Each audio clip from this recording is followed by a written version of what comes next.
Question number 5। तो question number 5 important है, तो जरा ध्यान देना।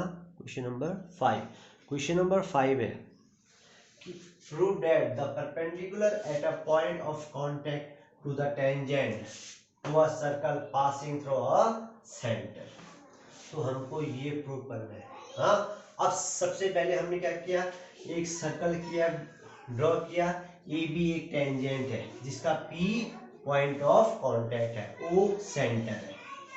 ठीक हो गया। तो हमने लिखा a circle with a centre O with a tangent A B touches the point P. ठीक है। अब हमको इसमें क्या प्रूव करना है कि इस सर्कल में हमने एक पॉइंट लिया, एम लिया। हाँ, एक पॉइंट क्या लिया, एम।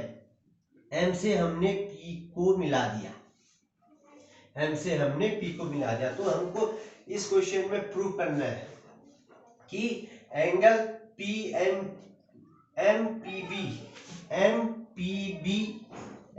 बी 90 होगा करके हमको प्रूव करना है। क्या होगा करके, 90 होगा करके इसको हमको क्या करना है, प्रूव करना है। ठीक हो गया। अब हमने क्या किया, सेंटर से ओपी जो है ना, तो हमने परपेंडिकुलर खींचा, ओबी परपेंडिकुलर ए बी। ये ना, अगर ओपी परपेंडिकुलर है ए बी में, तो इसका मतलब कि ओपीबी 90 होगा। हमने फर्स्ट एक्सरसाइज में कर रखा है ये। हाँ, ये तो हमको प्रूव करना है। ठीक हो गया। और ये हमने फर्स्ट एक्सरसाइज में पढ़ा है कि अगर हम सेंटर से इस पॉइंट ऑफ कांटेक्ट को हम मिलाए तो हमेशा 90 होगा। तो इसको हमने 1 बोला, इसको हमने 2 बोल दिया। अब इक्वेशन 1 एंड 2 से अगर तुम ध्यान से देखोगे, दोनों राइट साइड में क्या है, 90 है। तो इसका मतलब इक्वेशन 1 एंड 2 से ये दोनों भी आपस में क्या होंगे, बराबर होंगे ना। मगर अगर हम इन दोनों को देखें तो याला एंगल इस वाले एंगल से छोटा है ना, मतलब एम पी बी छोटा है ओ पी बी से। जरा यहां पर देखो, है ना छोटा। तो हम बोल सकते हैं कि ये दोनों angle O P B M P B बराबर नहीं हो सकते ना, नॉट पॉसिबल।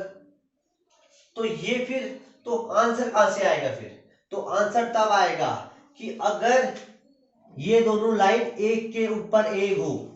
अगर ये दो लाइन एक के ऊपर एक हो ना, तो हमने लिखा it is only possible when OP और एमपी कोइंसाइड। अगर ये दोनों एक के ऊपर एक हो तब क्या हो सकता है, ये 90 हो सकता है ना।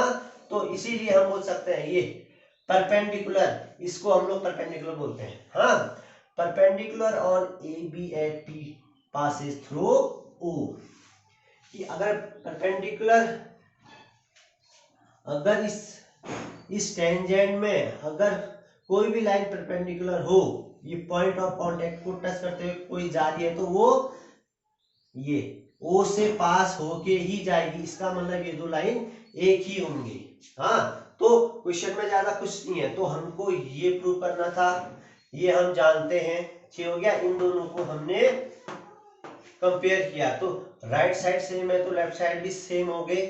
हाँ, मगर हमने फिगर से देखा, हमने फिगर से देखा कि ये छोटा है इससे, तो हमने कहा कि ये दोनों आपस में बराबर नहीं हो सकते। हाँ, तो बराबर कब हो सकते हैं, जब ये कोइंसाइड हो, मतलब एक के ऊपर एक लाइन हो, तब ये पॉसिबल है, नहीं तो ये पॉसिबल नहीं है। ठीक हो गया। चलो करो इसको।